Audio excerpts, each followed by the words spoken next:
నిరుపేద వర్గాలకు విద్యా సదుపాయాల కల్పనకు ఏదైతుందో వీళ్ళ గురుకుల ఆశలో పాఠశాలలు, minority residential schools, BC residential schools, SC ST residential schools ఈ 2.5 సంవత్సరాల కాలంలో వాటి పటిష్టం చేయవలసి పోయి ఏదైతుందో వాడు నిర్వీర్యం చేసి ఇంకేం చేయాలి? వాడు నిర్వీర్యం చేసి ఇంకేం చేయాలి?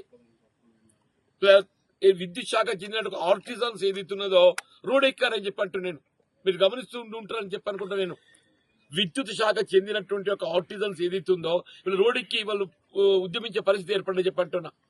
ఆర్టీసీ కార్మికులు ఉద్యమించే పరిస్థితి ఏర్పడని చెప్పి అంటూ నేను వీళ్ళ విద్యార్థులు ఏదో ఫీజు రియంబర్స్మెంట్ ప్రభుత్వం ఏదైతుందో చెల్లింపు చేయలేకపోవడంతో వీళ్ళ న్యాయస్థానము వీళ్ళ ప్రభుత్వం చెల్లింపు చేయలేకపోతుంది. కాబట్టి కళాశాల నిర్వహణకు తోడ్పడటానికి అవసరమైతే తల్లిదండ్రుల దగ్గర ఫీజుల భారం మోపాలని చెప్పని పేర్కొంది. అంటే ఇది రాష్ట్ర ప్రభుత్వ వైఫల్యం కాదని చెప్పంటు నేను ఎక్కడికి వెళ్ళి ఎక్కడికి పోతున్నాం? కేంద్ర ప్రభుత్వం ఏదైతుందో ఎస్సీ ఎస్టీ ఫీజు రియంబర్స్మెంట్ సంబంధించి 276 కోట్లు విడుదల చేస్తే ఎస్సీ ఎస్టీ ఫీజు రియంబర్స్మెంట్ కు సంబంధించి 276 కోట్లు నిధులు విడుదల చేస్తే అందులో 25% ఏదైతే రాష్ట్ర ప్రభుత్వ వాటా చెల్లింపు చేయలేకపోవడంతో ఆ నిధులు తిరిగి వెళ్ళిపోయినాయి. దయచేసి ఆలోచించండి చెప్పంటూ నేను ఇలా విద్యార్థుల భవిష్యత్తు ఏమవుతుంది? నిరుద్యోగ భవిష్యత్తు ఏమవుతుంది? మొదటి సంవత్సరం 2 లక్షల ఉద్యోగాలు అన్నారు, 2వ సంవత్సరం 1 లక్ష ఉద్యోగాలు అన్నారు, 3 లక్షలు పోయింది. వాళ్ళు అధికారికంగా ఏం చెప్తున్నారు? 60,000 అని చెప్పంటున్నారు. అసలు ఇచ్చింది ఎన్ని? 17,000. ఎక్కడికి వెళ్ళి ఎక్కడ పోతున్నామని చెప్పంటున్నాను నేను. వీళ్ళ కాంట్రాక్ట్ అవుట్ సోర్సింగ్ ఉద్యోగస్తులు ఏదైతుందో వాడు ఉద్యోగం ఉంటుందో ఊడుతుందో తెలియని పరిస్థితి ఏర్పడదని చెప్పంటున్నాను నేను.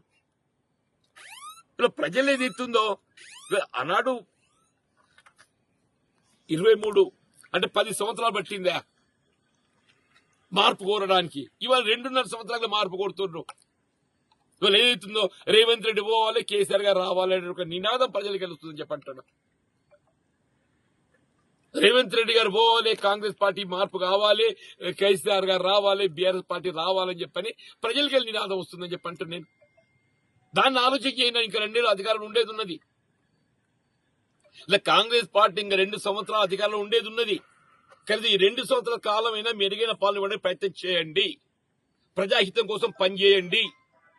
అది ఆలోచన చేయకుండా జీవన్ రెడ్డి ఎందుకు పోతుండే?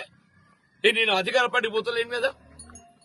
2014లో ఏదైతే ఎప్పుడైతే బీఆర్ఎస్ ప్రభుత్వం అధికారం ఉన్నదో నాకు ఆనంద బీఆర్ఎస్ పార్టీ చేయడానికి ఏదైతుందో కేసీఆర్ గారు ఒక విధంగా ఏదైతే కలిసి పనిచేయాలని చెప్పి కోరిందని చెప్పి అంటున్నాను. అభివృద్ధికి తోడ్పడ్డారని చెప్పి అంటున్నాను.